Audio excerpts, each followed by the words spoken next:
A máquina, mamo!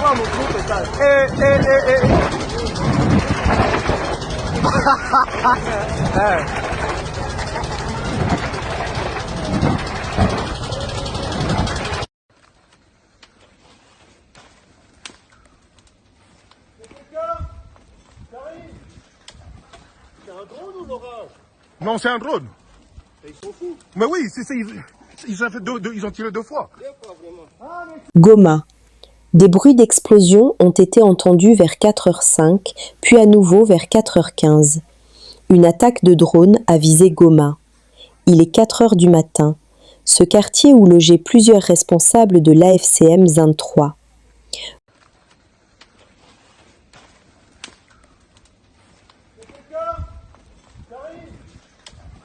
C'est un drone ou l'orage? Non, c'est un drone. Et ils sont fous. Mais oui, ils ont tiré 2 fois. Pas vraiment.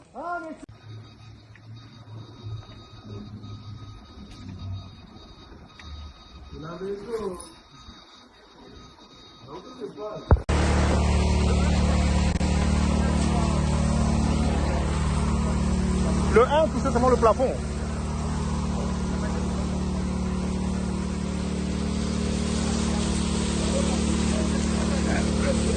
Angalia muzime ya pili kwanza. Chef, muzime kwanza hii. Muzime kwanza hii. Muzime kwanza hii. Nani mulete mungazi iko pale. Mukalete mungazi pale.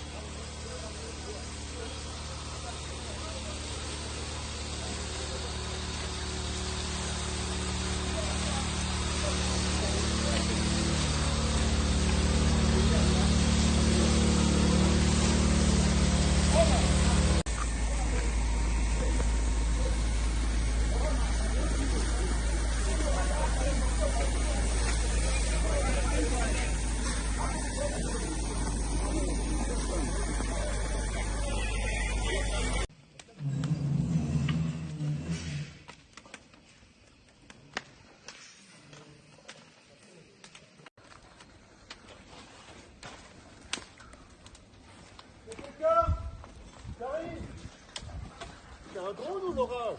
Non, c'est un drone. Et ils sont fous. Mais oui, ils ont tiré 2 fois. Pas vraiment. Voici les détails de la situation sécuritaire qui prévalait dans le territoire de Nyiragongo, au nord de la ville de Goma, ainsi qu'un bref résumé des bombardements survenus dans la nuit du 7 au 8 mars 2026.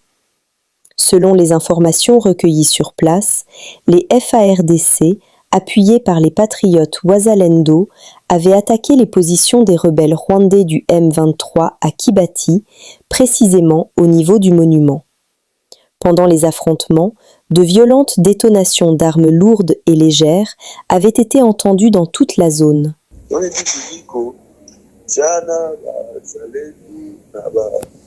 Na gouvernement walikia atake wakatake M23 hapa kunani yule ya Kibati, unaona yule monument hapa Kilimanyoka pale moti kawaka kabisa ile ya pia kisha bado wakakosa nguvu, sio walikosa nguvu wakaita Bunagana jina ya vifaru yote ilikuwa hapa Goma bashiwa Bunagana njo kule kukatoka 3 share sasa zinafanya intervention kati zilifika sasa hapa.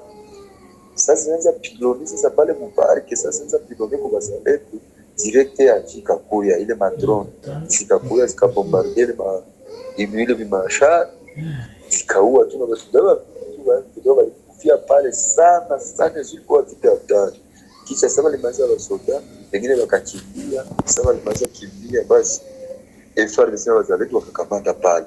Kisa hii viko pale bombe azipige tena hatuye kama Joni hawakushuka tena Mugoma, Joni walibakia pale. Kisai wanasema matangazo nasema kama tu viko pale na population nasema FARDC iko pale lakini hawaende mbele na warudie nyuma. Les rebelles rwandais avaient semblé manquer de force et avaient demandé des renforts depuis Bunagana. 3 chars des rebelles étaient arrivés pour intervenir. mais lorsque ces chars avaient commencé à pilonner les positions adverses, des drones des FARDC étaient intervenus et avaient bombardé ces véhicules militaires. Plusieurs éléments du RDFM 23 seraient tombés lors de ces frappes. À la suite des combats, les FARDC et les Wazalendo avaient repris le contrôle de la zone. Des affrontements entre ces forces avaient d'ailleurs été signalés dans plusieurs zones du Nord Kivu au début du mois de mars. Cependant, une situation particulière avait attiré l'attention de la population. Les Wazalendo restent positionnés sur les lieux, sans avancer ni se retirer.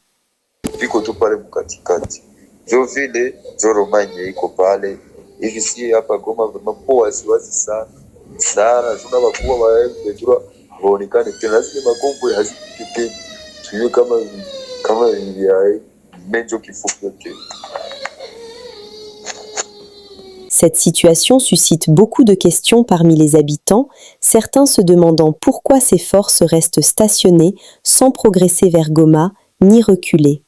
Pendant ce temps, dans la ville de Goma, la population avait vécu dans une grande inquiétude face à l'évolution de la situation sécuritaire.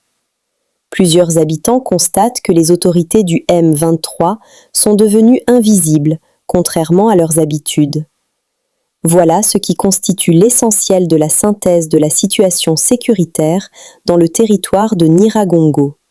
Résultat, lundi 10 mars 2026, vers Mikenge à Minembwe, quelques éléments renforts du M23, commando, capturés par les Wazalendo, et ces éléments qui demandent de la nourriture et qui disent « ça fait 4 jours sans manger » au sein du M23 RDF. Coup de tonnerre au niveau de Kigali, Kagame en difficulté, M23 AFC en débandade.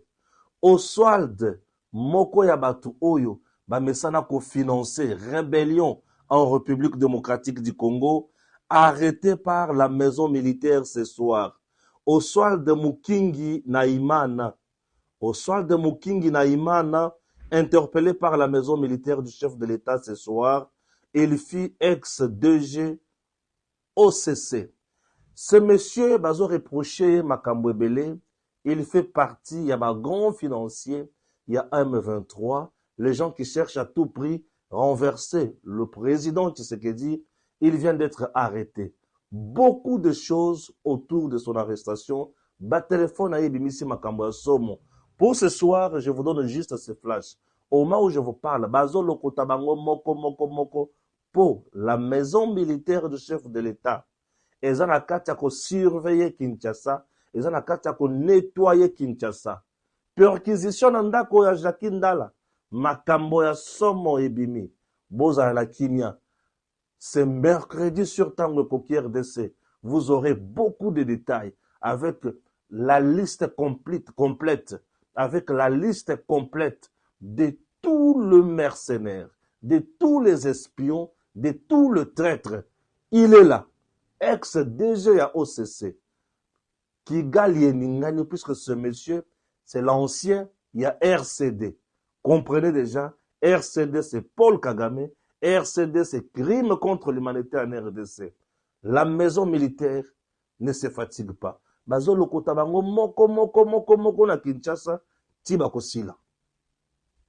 Parce que c'est une question qui intéresse les journalistes, qui intéresse beaucoup des compatriotes dans la diaspora, je viens de là, et il est tout à fait normal que dans le cadre de la vitalité de notre démocratie, que les uns et les autres se prononcent à ces sujets-là. Nous sommes la République démocratique du Congo, y compris parce qu'il y a cette force de contradiction.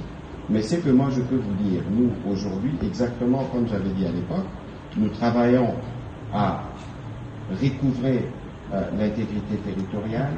Notre préoccupation principale, c'est nos populations qui sont dans le Sud Kivu, qui sont dans le Nord Kivu, qui sont dans les parties sous occupation. Et donc, dans le cadre justement de ces processus démocratiques, je pense que ces débats doivent être considérés comme un débat démocratique où tout le monde peut avoir son opinion, mais nous, au niveau du gouvernement, les priorités sur lesquelles nous nous penchons sont connues et les jours où la question sera abordée en Conseil de ministres, nous ne nous gênerons pas de faire le compte rendu et de venir devant les collègues. Et donc je crois qu'il faudrait peut-être pas extrapoler les choses, il faut juger les choses dans leur contexte. Nous, le gouvernement, on est redevable, nous reviendrons dans ces cadres-là. Demain, entrer dans notre bâtiment. Aujourd'hui, nous sommes propriétaires, mais il faut reconstruire. Et je pense que c'est un travail qui va nous prendre pratiquement 2 ans. Mais au bout des 2 ans, il faut que vous puissiez vous retrouver dans ce nouveau bâtiment qui sera vraiment représentatif de ce qu'est notre pays. Vous avez vu aujourd'hui, dans ce que nous sommes en train de gagner comme positionnement, même par rapport à ceux qui nous ont convoités pendant plus de 30 ans pour le passé de Rwanda. Avec les États-Unis, nous avons avancé et aujourd'hui, beaucoup de pays se retournent et commencent à se rendre compte que la RDC est là, la RDC existe. Et tout le monde est intéressé aujourd'hui à travailler avec la RDC. Et pour ça, vous êtes le représentant ici. Nous sommes arrivés à la fin de cette édition. Merci à vous de nous avoir suivis jusqu'ici. Si vous avez apprécié ces contenus, n'oubliez pas de vous abonner à notre chaîne, d'activer la cloche de notification pour ne rien manquer de nos prochaines vidéos. Likez et partagez cette vidéo. On se retrouve très prochainement. À bientôt.